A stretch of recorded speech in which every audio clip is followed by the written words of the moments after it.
Les villages ennemis, chapitre 6, Taloche. Cocotte, plus vite! Dès la sortie du village, la jument de Gaston avait été poussée au maximum. Le cordonnier faisait claquer ses guides à toute volée, tandis que le chapeau de l'animal battait au vent. Caché sous sa couverture, Marcel était secoué comme un prunier. Les cahots du chemin lui meurtrissaient les fesses et son pied blessé rebondissait sur les planches, accentuant la douleur à chaque ornière.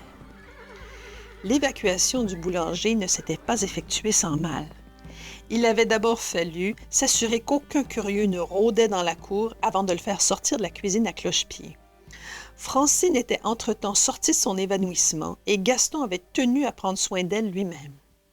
Lorsqu'elle avait appris qu'un habitant de Saint-Aimant s'était retrouvé dans sa cuisine, la pauvre femme avait failli s'évanouir à nouveau. Madame Bigorneau avait heureusement été là pour la rassurer.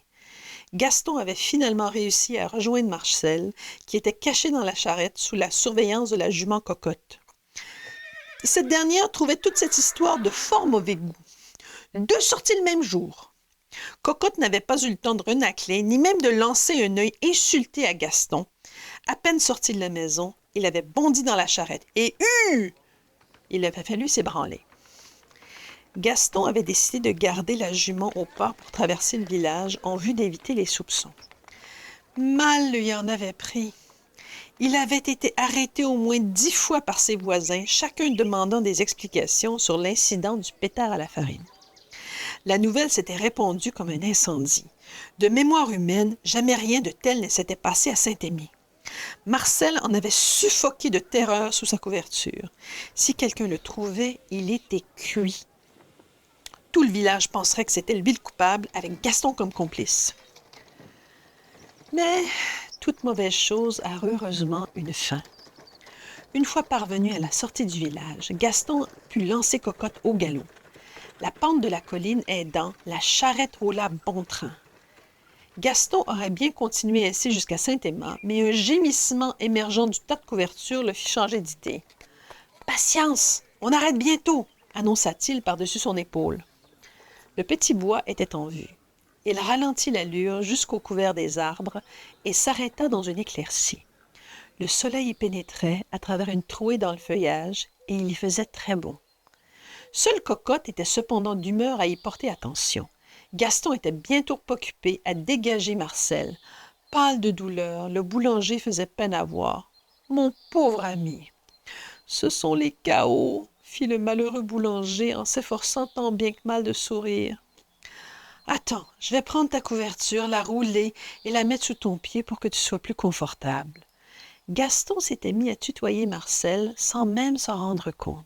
« Tu es sûr qu'on est en sécurité ici? » dit le boulanger en lui rendant son tutoiement. « J'ai plus besoin de me cacher? » Il ne vient jamais personne dans le bois. Je suis seul de mon village à passer par ici. Ce chemin devait être très fréquenté avant la guerre, mais maintenant... Tout en parlant, Gaston avait doucement dégagé la cheville de Marcel et s'occupait à rouler la couverture pour en faire un petit oreiller.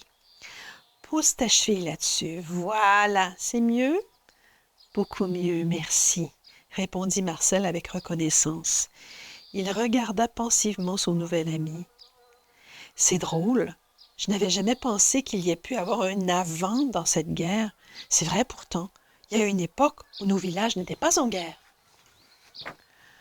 Mais qu'est-ce qui vous arrive, monsieur le boulanger ?» interrompit une voix. « Ah !» fit Gaston. « Ah !» fit Marcel. « Ah !» fit de surprise le tailleur organiste à pétard en échappant sa bouteille de jus de rhubarbe, laquelle rebondit dans la charrette en faisant sauter son bouchon et projeta tout son contenu directement dans la figure du boulanger. « Oh, ah !» fit Marcel. « Oh, mon Dieu !» fit Violette à la vue de ce désastre. « Oh, mon beau jus de rhubarbe !» dit Mathias désolé. « Ah, c'est tout ce qui nous manquait », conclut le cordonnier en se prenant la tête à 2 mains.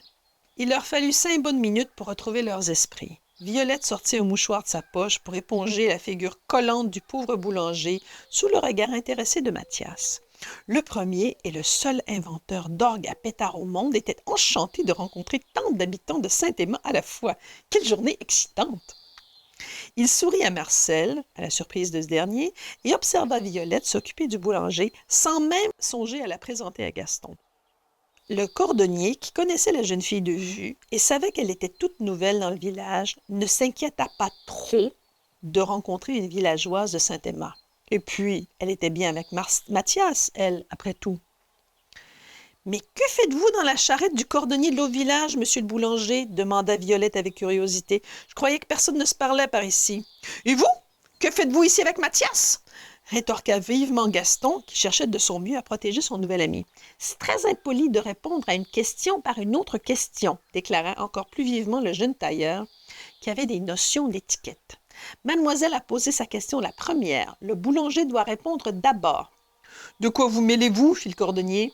Et puis, vous devez être très proches tous les deux pour que vous preniez sa défense. Je ne prends pas sa défense, je suis galant, c'est tout, répondit Mathias en le prenant de très haut. Et puis prendre sa défense, pourquoi? Je ne sais même pas comment elle s'appelle. Je vous surprends ici avec une jeune femme du village ennemi et vous voulez me faire croire que vous ne savez pas comment elle s'appelle? Non, je ne le sais pas, c'est comme ça. Et puis je n'ai pas à me justifier face à un malheureux repriseur de souliers. Je suis un artiste, moi, un inventeur. Gaston était un homme très gentil, mais il avait aussi sa fierté. De plus, il était inquiet pour Marcel et pas mal échauffé par ses aventures de la matinée. Le ton de ce blanc-bec aux vêtements bigarrés et couverts de poussière mauve le piqua au vif. Un artiste, voyez-vous ça? Comme si on était artiste parce qu'on s'habille avec des vêtements ridicules. Et inventeur par-dessus le marché. Vous inventez quoi? Des pantalons pour accrocher sur les oreilles? Espèce de corbeau déplumé, dit Mathias en faisant référence au crâne plutôt dégarni, il est vrai, de Gaston et à ses vêtements sobres. Ça sait à peine enfiler une aiguille et ça se permet de critiquer les autres. Oui, je suis inventeur, si vous voulez le savoir, et 2 fois plutôt qu'une. Je vais vous en faire, moi, un corbeau déplumé, fit Gaston, rouge de colère. Et avant que Violette ou Marcel n'aient eu le temps de s'interposer, il se jeta sur Mathias. Les 2 hommes roulèrent dans l'herbe. Ils se seraient sans doute blessés si une voix autoritaire ne les avait arrêtés. Eh bien, Gaston, Mathias, qu'est-ce que c'est que cette idée de se battre, hein? Vous n'avez pas honte? Vous ne croyez pas qu'il y a assez de méchanceté dans le coin, non? Il faut aussi que vous en battiez entre vous. C'est du propre. Debout au milieu du sentier, les poings sur les hanches, Madame Bigorneau observait la scène avec indignation. Ses yeux lançaient des éclairs sous son chapeau à fleurs et ses épaules tremblaient de colère. Pour une vieille dame toute ridée, elle était étonnamment imposante. La canne qu'elle brandissait n'avait plus du tout l'air d'une béquille, mais ressemblait au sceptre d'une reine en colère. Mathias et Gaston se relevèrent d'un air penaud. « J'en attendais davantage de toi, Mathias !» poursuivit-elle en regardant le jeune homme si sévèrement que le rouge de la honte lui monta au front. « Et vous, Gaston, quand je vous ai vu aider le boulanger ce matin, je me suis dit qu'enfin l'intelligence renaissait dans le cœur des habitants de ce pays. Et je vous retrouve ici en train de vous battre? » « Mais c'est lui qui... » s'accusèrent les 2 hommes d'une même voix plaintive. « Il n'y a pas de mais qui tiennent. Les adultes qui ne savent pas résoudre leurs conflits autrement que par la violence ne valent pas mieux qu'un tas d'ordures. » « En plus que des ordures, il y en a pas mal par ici, » dit Violette en osant pour la première fois ouvrir la bouche. La vieille dame lui lança un regard perçant. « Exactement. Et il est temps que ça finisse. Toute ma vie, j'ai vu les gens de nos villages s'entre-détester et mon père avant moi. En voilà assez. Je veux vivre dans un lieu où règne la paix, comme du temps de mon arrière-grand-père. »« Votre arrière-grand-père vivait en temps de paix? » interrompit Marcel, très intéressé du fond de sa charrette. « Il vous en a parlé? »« Oui. Mon arrière-grand-père a connu le temps de la paix, » dit la vieille dame d'une voix adoucie. « Pas longtemps, parce que la guerre a commencé quand il était petit garçon. Mais il m'a souvent raconté les fêtes de village où les habitants de Saint-Aimé dansaient avec ceux de Saint-Emma sous la lune. Il m'a raconté les concours de citrouilles à l'automne, le grand sapin décoré du marché de Noël où les gens s'offraient des tasses de chocolat chaud, et puis le grand feu d'artifice de la Saint-Jean que tout le monde passait des semaines à préparer. Il m'en a parlé souvent des feux de la Saint-Jean de son enfance. Il avait les yeux pleins d'étoiles quand il me les racontait. » Le regard de Mme Bigorneau s'abaissa vers le petit groupe qui l'écoutait, fasciné. Sa voix se fit sévère. « J'ai jamais vu de feu d'artifice de ma vie. Je veux en voir un avant de mourir et je veux le voir en compagnie d'enfants qui ne connaissent pas la guerre. Il faut régler ce conflit. »« Moi, je voudrais bien, Mme Bigorneau, » interrogea Gaston. « Mais comment? »« Il faut d'abord cesser de se conduire comme des gamins ignorants et mal élevés, » répondit Mme Bigorneau en observant Mathias et Gaston d'un œil si pointu que ceux-ci en rougirent de nouveau. Les dirigeants de nos 2 villages ne cessent de jouer à qui aura la plus grosse catapulte, comme si c'était des jouets. Il faut encourager les gens à investir leurs énergies ailleurs. Et puis, il faut les réunir, trouver un moyen qui participe à une activité commune, qui se côtoient, se parlent, se touchent, se connaissent. C'est quand les gens s'ignorent qu'ils se mettent à se haïr. Mais Madame Bigorneau, si les habitants de nos villages se voient, ils vont s'entretuer, dit Marcel avec frayeur. S'ils commencent à se voir vraiment, ils vont se rendre compte qu'ils ne sont pas si différents. Il faut y aller doucement, voilà tout, rétablir les contacts, les faire discuter, trouver des points communs. Vous l'avez bien fait, vous 4, alors pourquoi pas les autres? Mais nous, Madame Bigorneau, dit Gaston, nous sommes des modérés, des gens raisonnables. Vous pouvez bien parler d'être raisonnable, Gaston, alors que je viens de vous surprendre à vous battre avec Mathias. C'est justement quand ils deviendront raisonnables que les villageois s'empresseront de terminer cette guerre. Un conflit perdure quand les 2 parties ont intérêt à ce qu'il se poursuive. Nos villages se réconcilieront quand les gens y verront leur intérêt. C'est aussi simple que ça.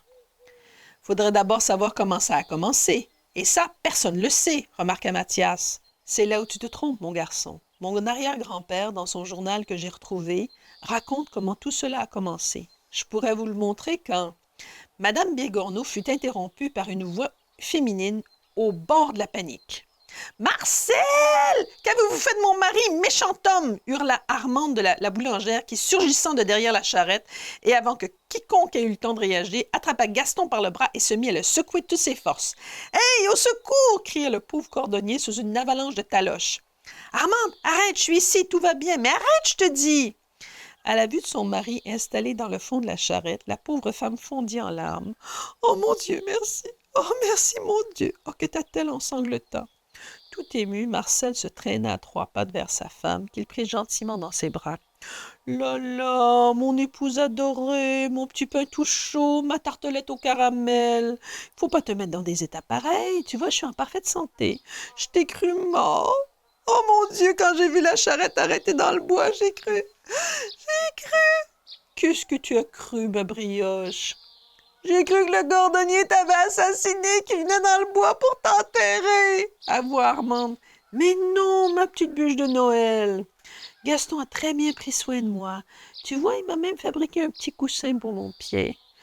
Mais qu'est-ce qui vous a pris tellement de temps? Protesta la boulangère en caressant la joue de son mari. Ben, mais t'es tout collant, qu'est-ce qui t'est arrivé? Oh, c'est une longue histoire, c'est rien. Je suis passée à travers une petite ondée de jus de rhubarbe. Mais tiens, regarde, je vais te présenter de nouveaux amis. Des amis? Eux? Ben oui, des amis. Bon, tu connais déjà Gaston le cordonnier.